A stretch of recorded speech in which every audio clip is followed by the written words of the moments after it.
Welcome back to the Strong Girl Goss podcast. Hey guys, hope you're good. This week we are going to bring you a little bit of an insight into our evening and morning routines in hope to give you a little bit of inspiration. Yeah, I feel like your morning or evening routine can set you up for a good day ahead or next day. And personally, I find that those parts of the day are the most important to setting up my day. So we wanted to tell you what we do to hopefully inspire you to maybe take something from it. Yeah, so before we get into the episode, reminder of the week. I think this week from me, it's actually seeing that it's getting lighter outside earlier, which makes me really happy. Like, it's getting to what, like 4:30, and it's still quite light, closer to 5 p.m. in the evening in the UK, if you are from the UK listening to this. And that just makes me happy. I just think it's just a reminder of like brighter days are coming. Yeah, I try and go for a walk around like sunset time, like almost after work, but like it's been too dark to make it after work. So it's nice that walk is getting later and later. Yeah. It's a nice way to like close out the day as well. Yeah, definitely. So, starting first of all with morning routine, and why I think having a solid morning routine is actually really vital to having a successful fitness journey, if you like. But if you are just kind of waking up to your alarm and you are, I don't know, getting straight into work mode straight away, for example, and like there's no kind of there's nothing for you in there. I always find that has such like a negative impact on your day. I don't know about you, but like I find if I take that time for me in a morning, my day goes so much better. Yeah, I think as well, looking back over like times in my life when I had a job that I really didn't like, having an hour or sometimes it was even 2 hours because I was so obsessed with it, dedicating to myself, to my morning routine, and knowing that I was ticking something off for me and my personal development before I went to a job that I hated, honestly made such a difference because I'd be at that job going, oh, it's fine though, because I've done my workout this morning, I've had my breakfast, I've journaled, I've done this, I've done that. So yeah, it's a really good way to pour back into yourself, especially if maybe you don't quite love your job or maybe there's some stuff going on. It's always a good way to tick off a bit of self-care in the morning. 100%. I think it's probably important to just mention that you might not be a morning gal. Like, I feel like Ella and I are both quite morning people. So I think like take this as inspiration. And if you are more of an evening kind of gal, that's when you like to do your workout, that's when you like to maybe pour more time into you, then you can just use this as inspiration and kind of make it relevant for you. So I feel like both of us start our mornings quite similar, really. But one of the things that is always a priority for me first thing in the morning is movement. And that might not always be my training session. Like today, when I'm recording this, it's been a rest day. So if it's not the gym for me, it's a walk, like as the minimum, because I know by moving my body in some way and like doing the form of movement for me in the morning sets me up for the day in a very positive mindset and makes me feel less guilty when I have got to sit down at a desk and get on with my work, because I feel like majority of us, we do spend a lot of time sat down these days. Like more jobs are remote. It's just the way of the world. Even like we're fitness coaches, right? And we still spend most of our time sat at a desk. Like this is just the way the world's changing. But I just find by being able to start my day by moving, it really takes away that pressure of like, oh my God, I feel like I've not moved today, like later in the day. Yeah, that would be honestly my ideal as well. And I think ideal is a big word because 3 days a week I wake up at 5 a.m. and I prioritize sleep over my morning routine. So when I had a different job and it was 9 to 5, I could really prioritize my morning routine. And there's probably some of you guys listening who like maybe you do shift work, maybe you have to get up at 5 a.m. like me, whatever it is.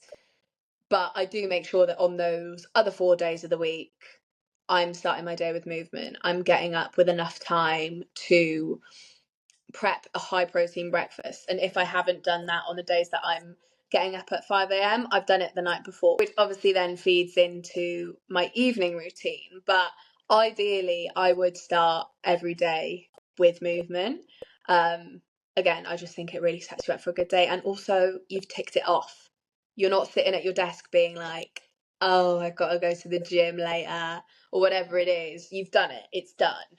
As it gets later in the day, your brain makes more excuses. And do you know what? That even goes if you've been doing it a while and it's your job. Because if I don't gym first thing in the morning or get my training done, I even start making excuses up for myself of, oh, it's raining, or could watch that TV show. Like, it's so easy. Like, I literally get it. But in reverse, there will be people listening who go, I thrive in an evening. Like, I love going straight from work to the gym. And I think that's when it's important. Like, you've got to do what's best for you, right? But just adding on what you're saying about getting up at 5 a.m, if there is anyone listening to this, like, I'm not expecting you to get up at 3:30 in the morning just to go to the gym before work. Like, please sympathise. And that is not what we mean. That's not what we mean at all. But if you do have the luxury to even get up 20-30 minutes before that alarm just to do something for you, or if you know that you'd actually train better in the morning if you just got up earlier, maybe take this as your sign. So Yeah. a bit of movement followed by, I think you just mentioned it there, but like a solid breakfast, got some fuel. Like, it's 2025. Why are we still skipping breakfasts? Literally. I think if you set yourself up for a good breakfast, if you can make it high protein, even better. You're balancing your blood sugar so that later in the day you're not getting those cravings. And you're also ticking off like a third of what you should be getting for your protein intake before 9 a.m. Again, it's just about like ticking off as many boxes as you can before you even start work. Yeah, 100%. And I think food is fuel, right? And food is energy, food is brain power. I was actually making a video about this earlier, but like, if you are not giving your body what it needs in the morning, how can you expect like to do well for the day? Do you know, like, to even just get by at work? Even your ability to be a nice person, because I know if I'm hungry, like, probably don't talk to me. Yeah. So yeah, I think it is important to just prioritize that as well as hydration. They're the three things that I would tie together. Like, are you waking up and pouring yourself a coffee literally when you've just opened your eyes? Like, I'm personally not a coffee drinker, so I feel like I can't say too much on this, but hopefully Ella can input. But like, that's not going to be great for you, right? Like, get some water down you. Yeah, it's like, so I am a big coffee drinker. I love it. And I love it as like a ritual thing of like getting up and having a coffee. But like, there's quite a lot going around the internet about like cortisol levels and stuff at the moment, and should have a coffee on an empty stomach. And it is true, like your cortisol, which is your stress hormone, is naturally the highest in the morning. And by having that coffee on an empty stomach without having hydrated, you are like risking making it even higher than it should be. I try not to have a coffee on an empty stomach or before my breakfast. I maybe have one like once a week as a treat because I do just love it. But I try hydrate and have breakfast beforehand. So yeah, reaching for caffeine first thing. If you give yourself a little bit of time to just come round, you'll enjoy it so much more once you've had your breakfast, you've hydrated. It'll be like almost a reward. Yeah, like, treat it as a post workout or a post walk like reward, because you're gonna get some natural energy and endorphins from your workout if you are going to be following this morning routine. But yeah, I tend to start my mornings with like a glass of water, like, just get something in, get some water in, because my body's so used to hydrating so much now. I actually just have a headache if I don't. Like, it's just Yeah. that natural thing. So I feel like habit stacking is so helpful as well. And these three things are something that you can put together, right? Like, you could try and make it simpler for yourself by maybe it's you going for a walk, and then when after your walk or workout, you come in and you're having that high protein breakfast with a glass of water alongside of it. It's like, how can you make it easier for yourself by just stacking these habits together, and getting into kind of a rhythm with them? And over time, just like any habits, but over time they will start to become second nature for you. So yeah, I think they are definitely the three things that I prioritize in a morning to set up for a successful day. Yeah, I would add one to this, which I genuinely have been doing for about maybe 6 years. Like at the start of COVID, I started doing this, and it's journaling. Like when I had the luxury of more time in COVID, I would like write and write and write and write in the morning and just brain dump. And honestly, my thoughts felt so much more clear for the rest of the day. Now, maybe we don't have the luxury of time and it's 5 a.m. if you're waking up. But I will just start my morning with writing down 3 to 5 things that I'm grateful for. And honestly, I can really tell the difference in my day from having done that to not having done that. Like, just having that positive outlook on life. And honestly, you can make excuse after excuse for not doing it, but sometimes it's in my notes app on the bus. It's 5:30 a.m. and I'm going, right, I'm grateful for not having to wake up at 5 a.m. tomorrow, or whatever it is. Try and make time and make space for something that you might feel will make your day better, however that looks. I think mindset work is essentially what it is, and it is so important, especially at the start of the day, because that's going to put you in that right frame of mind for the rest of the day and how you ultimately respond to things. So I don't know, let's say like you're on your way to work and I'm driving there and there's not a parking space. Like if I'm already in a really bad headspace, that could be the end of the world, right? And be fuming about it. But I think if you can put yourself into a positive mindset, nothing seems that bad. Do you know what I mean? Because really, like, why are they getting stressed about there not being a parking space? Yeah, it's annoying, but do you know, like, just small things like that can really impact your day. So another one, like, on that is maybe if journaling isn't your thing, or you've not given it a go, then I definitely would say do that. I've definitely done it in the past. It's not a habit of mine currently, but maybe this is my motivation to start again. Maybe. But something I did this morning, and something that I like to do for mindset work, is positive podcast or an audiobook or just something, do you know, that you can like listen and absorb, and like that puts you in a really positive mind frame as well. So maybe it's on your drive to work, maybe it's on your bus to work, walk to work, whatever it is. Like, how can you maybe just like put some positive thoughts into your brain? And people will maybe listen and think this is a bit delulu, but actually I think it really makes a big difference. It definitely does. And if you are thinking it's delulu, that's fine. Try it once. That's all I'm saying. For morning routine, I feel like that's kind of me. Like, I'll wake up, make a tea or whatever it is, write down what I'm grateful for on an ideal morning, have some breakfast, get some movement in, and just start the day with the things that I know I'm going to want to tick off in that day. And knowing that going through the day, then knowing that I've got those things done makes me feel so much better. Mm-hmm. Definitely. But like you mentioned, a solid morning routine, it comes from a solid evening routine. Mm-hmm. So hand in hand. So working backwards now at the things that we do to make that morning routine more successful, if you like. So for me, that might look like meal prepping my breakfast the night before. Not always, because sometimes I might not fancy something that's meal prepped, but 80% of the time I do meal prep. And do you know what? Even if it's not a case of I'm not having my overnight oats or whatever it is that I want to have, I might actually just go to the extent of getting my bowl out on the side with the spoon in it. And obviously not the content, because that would be gross, but like, you know, just the action of being like, right, that's ready to go in the morning. Same with the water bottle. I'd be like, have that on the side, right, in the morning, that is getting filled up. Do you know, that just those small actions that you can do. If I know that it's a gym day, workout clothes, they're laid out, ready to go, workout bag is packed. You know, just like those really, really small things that you can do that make it easy for yourself in the morning and just put you in the mindset of, this is happening tomorrow. I will be having my high protein breakfast. I will be having my water. I'm going to the gym, you know, and then making sure my phone's charged or whatever to listen to that podcast. Yeah, I think it just takes the choice out of it. Like, if you wake up and nothing's prepped, you then have to choose to go to your wardrobe and get your gym clothes out.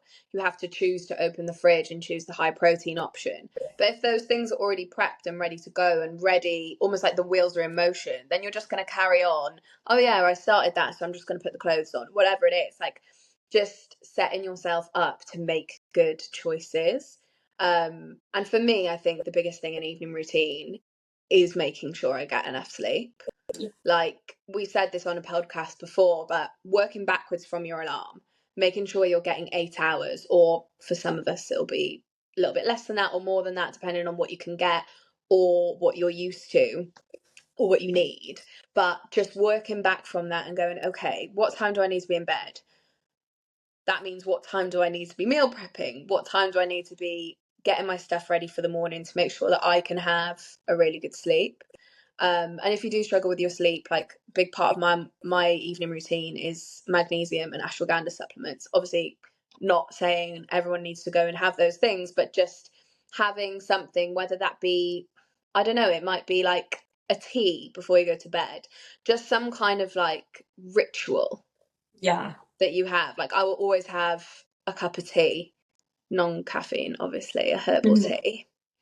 And it just like signals to my brain, okay, we're winding down, it's bedtime, you're about to go to sleep. Yeah, 100%. I think it's like tying things on to things as well. So for at the minute, for my Love Island fans out there, I'm watching Love Island at the minute, and that when that finishes, that's my indication that I'm going to bed. But one thing that I'm really strict on and works for me well is as soon as I'm in bed, phone's down. Like I don't scroll. I don't spend time on my phone in bed or in the bedroom, if you like. It's like downstairs when I'm watching the violin, that's okay if I have a little scroll, whatever. But when I go upstairs, no, because it's so easy to get in a scroll hole. It's so easy to get distracted, and so much more goes into it as well. Like for me, my phone and social media is very work orientated. So if I'm on that and something pops up, like I'm automatically entering like work mode at like 10:30 at night. Like that's not good for us, right? So I'm really strict with that, and I think it's just seeing like what kind of routine can you make for yourself? So again, when Love Island finishes, that's my indication. I'm off to bed. I'm not going to put something else on because then I could be there till midnight. And then if I need to get up at 6:30, whatever it is, I'm not getting that required sleep that I need. So it's just like having almost like little reminders for yourself. So like you were saying about, oh, you always have your tea, then that kind of is your signal to wind down. It's just having those little things that, you get into a rhythm with. But preparation is key for literally everything. So from your evening routine, it's like, what can you prep? Like, what can you get organised? Even to the extent of setting that alarm, making sure your food's prepped, workout clothes are ready to go. You are just as organised as you can be, and you will thank yourself the next day for taking the time to do it. Yeah, I think it's having some rules as well, as boring as that sounds. Yeah. But I'm the same. I never scroll in bed, whether it be morning or evening. I scroll on the sofa, don't get me wrong, I'm not perfect, but I just have that rule and that association that, okay, when I'm in bed, the phone isn't being used and I'm going to sleep. Bed is for sleeping, not scrolling. And that really, really helps. So, especially if you've struggled falling asleep or you find yourself in a scroll hole, that is a good like rule to implement. Same with like meal prep. So I know that if I'm getting up for work the next day, I have to prep myself a high protein breakfast because otherwise I'm not going to eat anything. And then, like you say, it has a knock on effect to my morning. I'm a nasty person because I'm hungry. Like, that is a rule.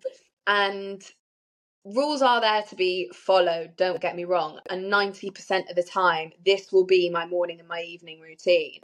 But I think a caveat to this whole episode would be don't be so strict on your rules or on your morning or evening routine that actually they're not a positive impact on your life and you're finding it hard to follow. It has to fit into your life and you have to be able to maintain it. It's no good having a solid morning evening routine for a week. It has to be something sustainable and also that's something that can fit in with your life. So if like once a week you want a little scroll in bed on a Saturday morning, fit that into your rules. That can be in your rules. So it's not about every single day being perfect. It's just most of the time making good choices that are going to set you up well. Yeah, I think like adding to that, for example, like the 5 a.m. club, is that what it's called? Yeah, I've read that. I read that back in the day. Yeah, and I feel like when that was kind of like a trend and I was trying that, but it's like I don't need to get up at 5 a.m. It's like assessing, isn't it? Like, do you actually need to do that? Are you operating at your best if you force yourself to do that? Yeah. And it's like it goes back to again like just doing what works for you. What can you sustain? What is going to be sustainable for you? What's actually going to be beneficial for you and not put you under more stress than required? Like you don't need to be getting up at 5 a.m. and doing this amazing skincare routine and having the best breakfast and doing all of these things if you can't keep it going for longer than a week. Like, and I think it's also important to finish on like habits do take time to build as well. So try and error with things and give things a go for longer than a couple of days to see if this could be your new routine. That does work really well for you. But I am such a routine gal. I feel like we both are. Like, Yeah. I thrive off routine. When I'm out of my routine, even though it's nice sometimes to like pause off it, I don't know, I just feel lost. Like I love having that routine there. I have different routines throughout the week for like gym days and rest days, for example. And I definitely just feel and operate at my best, and I'm most productive and most energized and all of these things when I do stick with it. So yeah, hopefully this will be a little bit of motivation to sit down and jot some ideas down. Or if you've already got a routine, how well is it serving you? Do you need to make any changes to it?